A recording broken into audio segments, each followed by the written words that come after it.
15 की एक इतला आई कि फला फैक्ट्री में लड़ाई झगड़ा हो रहा है। तो मैंने उससे कहा, इशफाक लड़ाई झगड़ा है, मैं मोबाइल को भी भिजवा रहा हूँ और तू मेरे साथ चल, ड्यूटी अफसर है वहाँ जाके, ताकि हम उनको थोड़ा सा झगड़े को मिनिमाइज कर सके। तो मैंने ऊपर से देखा एक आदमी सामने कुर्सी पर बैठा हुआ है। मैंने कहा, गुस्से से, जवानी थी, ताकत थी कि भाई थोड़ा जल्दी आओ, पुलिस है। तो उसने बजाय हमारी तरफ आने के दूसरी तरफ भागते हुए हम पर फायर कर दिया। जी हाँ नाज़रीन, इस वक्त मैं मौजूद हूँ पुलिस स्टेशन रिजविया सोसाइटी में, जहाँ के एसएचओ हैं मोहम्मद इसहाक। आइए उनके पास चलते हैं, उनसे बातचीत करते हैं और जानते हैं उनकी हालिया कारकर्दगी के बारे में।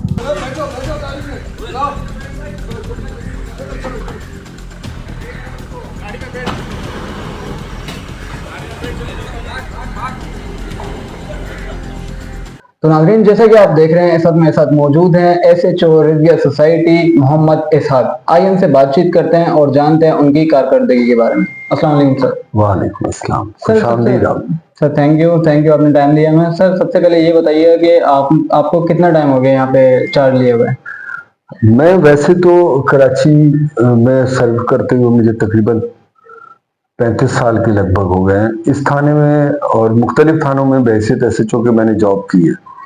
इस थाने में मुझे 1 महीना पूरे तकरीबन 32 दिन के करीब 32 दिन के करीब जी। तो सर मैं ये जानना चाहता हूँ कि 32 दिन के अंदर आपने अभी तक क्या क्या कारकर्दगी की है, कितने स्ट्रीट क्रिमिनल्स को आपने हिरासत में लिया है, और जो भी आपने कारकर्दगी की है वो थोड़ा पब्लिक को बताएं। देखें, पुलिस बेसिकली अवाम दोस्त महकमे के तौर पर मुतारिफ कराई गई थी, ताकि लोग अमन व अमान के साथ अपनी इज्जत आबरू जान और माल की हिफाजत को महसूस करते हुए अपने काम कारोबार को, अपनी सोशल लाइफ को एंजॉय कर सकें। उसी पैटर्न पर हमारे अफसरान ने, आईजी साहब ने और डीआईजी साहब वेस्ट हैं, इरफान बलोच साहब, जीशान साहब हैं, जीशान सिद्दीकी साहब हमारे एसएसपी साहब, उनका भी मुकम्मल जोर कम्युनिटी पुलिसिंग पर और जराइम और कराइम की बेखुनी के ऊपर सबसे ज्यादा जोर इसी पर है। और ग्रुप्स बने हुए हैं, किसी छोटे से छोटे वाक़े को भी डीआईजी साहब वेस्ट इरफान बलोच साहब जाती तौर पर मॉनिटर कर रहे होते हैं और उसके बारे में बाकायदा हमसे तफसील मालूम करते हैं। इसी तरह से रात हो या दिन हो, कोई भी वक्त हो, अगर कोई ऐसा इंसिडेंट हो जाए, जैसे सबसे आम सा क्राइम है कराची में मोटर बाइक छिन जाना, लेकिन जीशान सिद्दीकी साहब एसएसपी साहब सेंटर हैं, आप यकीन करें कि वो इतनी सख्ती से उसके ऊपर हमसे बात पुरस करते हैं कि जब तक उस केस को किसी किनारे न लगाया जाए, वो बिल्कुल इसके बारे में पर्सनली हो जाते हैं, बिल्कुल बार बार पूछते हैं। तो इस थाने में पोस्टिंग के बाद यहाँ पर चूंकि 2 तरह के इवेंट एकदम से आ गए थे।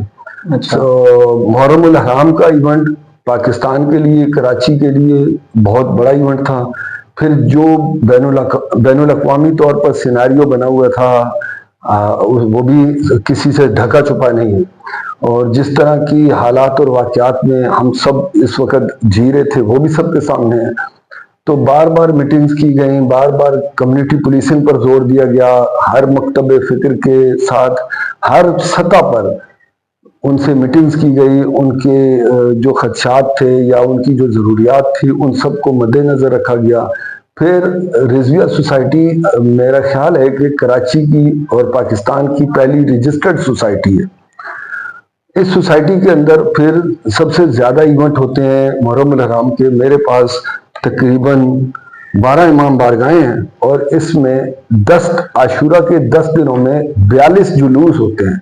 मजालिस तो बहुत सारी होती हैं, छोटे छोटे घरों में मजालिस होती हैं, डेली बेसिस पर होती हैं। एक सुबह हो रही है, एक दोपहर को हो रही है, एक दिन में 6 जुलूस भी चले हैं। तो आप 10 दिन के अंदर 42 जुलूस होने का मतलब ये कि एवरेज जो है वो तकरीबन 4 से 4 जुलूस हमें रोज आना करने पड़ते थे। और हर इवेंट को एसएसपी साहब, डीआईजी साहब खास तौर पर मॉनिटर कर रहे होते थे, उनकी टीमें मॉनिटर कर रही होती थी। जहां पर साहब खुद नहीं मॉनिटर कर सकते थे, उस जगह पर उनका कोई ना कोई नुमाइंदा आकर हमारे साथ मौजूद होता था। और किसी भी जगह पर उन्होंने हमें ऐसा महसूस नहीं होने दिया कि जैसे हम अकेले खड़े हुए। और हमने कोशिश की और अल्लाह की ज़ात का लाख लाख शुक्र है, हमारे अफसरान की, हमारी रहनुमाई के साथ हमने बहुत अच्छे से मुहर्रम उल हराम गुजारा, जिस पर फिर कराची पुलिस चीफ जो हैं जनाब जावेद ओडो साहब की तरफ से भी और आईजी साहब से गुलाम नबी मेमन साहब की तरफ से भी तमाम पुलिस को जो है वो शाबाश दी गई। और इसी तरह से हमारे डीआई साहब वेस्ट हैं इरफान बलोच साहब और एसएसपी साहब सेंट्रल जीशान अहमद सिद्दीकी साहब, उन्होंने भी हमें स्पेशली खास तौर पर जो है वो मुबारकबाद दी और आगे भी इसी तरह से मेहनत करने की हिदायत जारी रखी है। सर अभी रिजिया सोसाइटी से थोड़ा निकलेंगे और आपके थोड़ा पास में चलेंगे और मैं जानना चाहूंगा कि आपने अपनी इस सर्विस के दौरान कोई कारनामा अंजाम दिया हो, कोई बेहतरीन कारकर्दगी की हो जो आपको अभी तक याद हो। देखें, मैं अगर आपसे ये बात कहूं कि जी मैंने ये डाकू पकड़ लिया या ये मैंने काम कर लिया या फला कर लिया, तो वो तो हमारी जॉब है। पुलिस अफसर की जॉब ही यही है कि उसने डाकू पकड़ना है, वो छोटा हो या बड़ा हो, वो कमजोर हो या ताकतवर हो। लेकिन असल बात तो ये है ना कि कम्युनिटी पुलिसिंग के लिए हमने क्या काम किया, हमने लोगों के लिए क्या काम किया। मैं जब पोस्ट हुआ एसएचओ डिफेंस, तो जो इस वक्त एसएचओ डिफेंस 2003-04 की बात है, तो उस टाइम ये जो आज डिफेंस, सर मैं आपकी बात कर रहा हूँ, ये आपकी सर्विस का स्टार्ट का टाइम था या आपकी सर्विस आपने कब से ज्वाइन की? सर्विस तो मैंने ज्वाइन की थी फ्रॉम दादू, अपॉइंट हुआ था एज ए एएसआई। मैं 6 जनवरी थी 1993 वहां से मैंने ज्वाइन की थी। तो जब मैं एसएचओ डिफेंस लगा तो वहां पर एक कम्युनिटी पुलिसिंग की लीज ऑन सोसाइटी वो बनी थी, कम्युनिटी जो डिफेंस लीज ऑन कमेटी के नाम से थी। उस वक्त बहुत छोटे पैमाने पर थी। फिर हमारे अफसरान की मदद से हमने उन्हें पुलिस स्टेशन में उस वक्त एक कमरा दिया, जो उनके साथ मिलके जो लोगों के और पुलिस के दरमियान की दूरी थी वो हमने कम की। और हम कितने मसाइल ऐसे थे जो अदालत तक हमने नहीं जाने दिए उस कमेटी की मदद से, और वो हमने वहीं पर हल कर दिए। तो वो पॉलिसी या वो तरीक़ेकार मैंने हमेशा से कोशिश की कि उसको साथ लेकर चला जाए और उसको कभी भी न छोड़ा जाए। बाकी ये काम डाकू पकड़ना, चोर पकड़ना या एंटी सोशल एलिमेंट्स हैं उनके खिलाफ काम करना, ये तो हमारी जिम्मेदारी है। इससे तो हम किसी भी सूरत जो है वो जान नहीं छुड़ा सकते। सर फिर भी सर आपकी पर्सनैलिटी को देख कर लगता है कि आप एक दबंग ऑफिसर हैं, एक इंस्पेक्टर हैं आप। सर ये काम है आपका डाकू पकड़ना, लेकिन सर एक होता है ना कि मेमोरेबल हो जाता है कि यार ये केस मैंने हल किया, उस पर आपको खुद पे प्राउड फील। मैं एसएचओ शेरशाह था। एसएचओ शेरशाह, मुझे सही तारीख तो याद नहीं, शायद 2001 था। 2001 तो इतवार का दिन था, रात का टाइम था, तो लगभग कोई 8 साढ़े 8 बजे का टाइम होगा। तो मैं घर जाने के लिए निकल रहा था क्योंकि संडे में अमूमन थोड़ा सा, और शेरशाह में इस तरह की सिचुएशन नहीं थी। तो 15 की एक इतला आई कि फला फैक्ट्री में लड़ाई झगड़ा हो रहा है।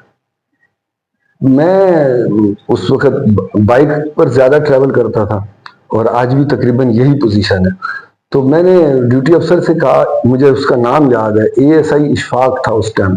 अच्छा। तो मैंने उससे कहा, इशफाक लड़ाई झगड़ा है, मैं मोबाइल को भी भिजवा रहा हूँ और तू मेरे साथ चल, ड्यूटी अफसर है वहां जाके, ताकि हम उनको थोड़ा सा झगड़े को मिनिमाइज कर सके।